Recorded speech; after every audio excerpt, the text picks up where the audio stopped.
ಹೇಗಿದ್ರೆ ಎಲ್ಲರಿಗೂ ಪೃಥ್ವಿ ಫಾರ್ ಚಾನಲ್ಗೆ ಸ್ವಾಗತ.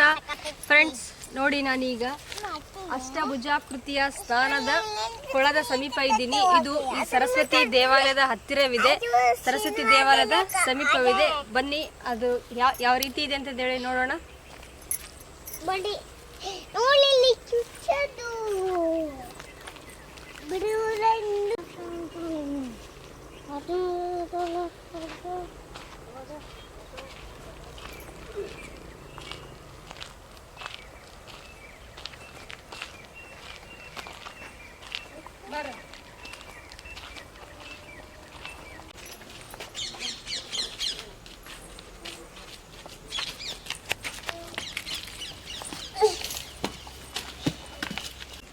ಫ್ರೆಂಡ್ಸ್, ಇದು ಕೆಳಗಡೆ ಸಹ ಅಷ್ಟಭುಜಾಕೃತಿ ಇದೆ, ಹಾಗೆ ಮೇಲ್ಗಡೆ ಸಹ ಅಷ್ಟಭುಜಾಕೃತಿ ಇದೆ.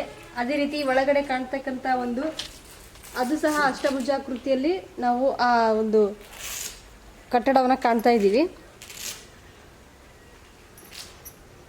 ಇಲ್ಲಿ 24 ಕಂಬಗಳು, ಎರಡು ಸಾಲು ಕಂಬಗಳನ್ನು ಕಾಣ್ತಾ ಇದ್ದೀವಿ. ನೋಡಿ ಫ್ರೆಂಡ್ಸ್, ಇಲ್ಲಿ ಅಷ್ಟಭುಜಾಕೃತಿಯಲ್ಲಿ ನೀರು ಸಹ ಅಷ್ಟಭುಜಾಕೃತಿಯ ಮೂಲಕನೇ ಹರಿದು ಹೋಗ್ತಾ ಇದೆ. ಅಲ್ಲಿ ಅಲ್ಲಲ್ಲಿ ಸಣ್ಣ ಒಂದು ಹೋಲ್ಗಳನ್ನು ಮಾಡಿದ್ದಾರೆ, ರಂಧ್ರಗಳನ್ನು ಮಾಡಿದ್ದಾರೆ. ಅದರ ಮುಖಾಂತರ ನೀರಲ್ಲಿ ಕೆಳಗಡೆ ಸಪ್ಲೈ ಆಗ್ತಾ ಇತ್ತು. ಕೆಳಗಡೆ ಇರುವಂತಹದ್ದು ಸಹ ಅಷ್ಟಭುಜಾಕೃತಿಯಲ್ಲಿರುವಂಥದ್ದು. ಅದೇ ರೀತಿ ಅಲ್ಲಿ ಕಾಣ್ತಕ್ಕಂಥ ಒಂದು ಕಟ್ಟಡ ಸಹ ಒಂದು ಅಷ್ಟಭುಜಾಕೃತಿಯಲ್ಲಿರುವಂಥದ್ದು. ಟೋಟಲ್ ಆಗಿ ಈ ಒಂದು ಅಷ್ಟಭುಜಾಕೃತಿಯ ಒಂದು ಕಟ್ಟಡವಾಗಿದೆ. ನೋಡಿ ಫ್ರೆಂಡ್ಸ್, ಇಲ್ಲಿ 24 ಕಂಬಗಳುಳ್ಳ 2 ಸಾಲುಗಳ ಕಂಬಗಳನ್ನು ನಾವು ಕಾಣ್ತಾ ಇದ್ದೀವಿ. ಇಲ್ಲಿ ಮೇಲ್ಛಾವಣಿ ಇದೆ. ಕಂಬಗಳಿಗೆ ಮೇಲ್ಛಾವಣಿಯನ್ನು ಕಾಣ್ತಾ ಇದ್ದೀವಿ. ಇದು ಸಹ ಅಷ್ಟಭುಜಾಕೃತಿಯ ಒಂದು ಆಕಾರದಲ್ಲೇನೆ ಇರುವಂಥದ್ದು. ನೋಡಿ ಫ್ರೆಂಡ್ಸ್, ಇಲ್ಲಿ ರಂಧ್ರಗಳನ್ನು ಕಾಣ್ತಾ ಇದ್ದೀವಿ. ಈ ರಂಧ್ರಗಳ ಮೂಲಕ ನೀರನ್ನು ಸಪ್ಲೈ ಮಾಡ್ತಾ ಇದ್ರು ಈ ಕೊಳದಲ್ಲಿ.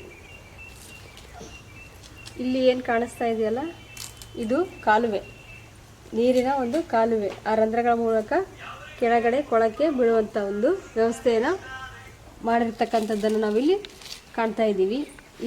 ಈ ಮಧ್ಯಭಾಗದಲ್ಲಿರುವಂತಹ ವೇದಿಕೆಯೂ ಸಹ ಅಷ್ಟಭುಜಾಕೃತಿಯಲ್ಲಿರುವಂಥದ್ದು. ಇದು ತುಂಬಾ ಸುಂದರವಾಗಿ ಕಾಣ್ತಾ ಇದೆ, ತುಂಬಾ ನೀಟಾಗಿ ಕಾಣ್ತಾ ಇದೆ. ನೋಡಲಿಕ್ಕೆ ತುಂಬಾ ಚೆನ್ನಾಗಿದೆ. ನೋಡಿ, ಇಲ್ಲಿ ಮೇಲ್ಗಡೆ ಈ ವೇದಿಕೆ ಏನಿದೆಯಲ್ಲ, ಅದರ ಮೇಲ್ಗಡೆ ಓಪನ್ ಆಗಿದೆ. ಅಂದರೆ ಇಲ್ಲಿ ಯಾವುದೇ ಚಾವಣಿಯನ್ನು ನಾವು ಕಾಣ್ತಾ ಇಲ್ಲ, ಸುತ್ತಲೂ ಮಾತ್ರ ಚಾವಣಿಯನ್ನು ಕಾಣಿಸ್ತಾ ಇದ್ವಿ.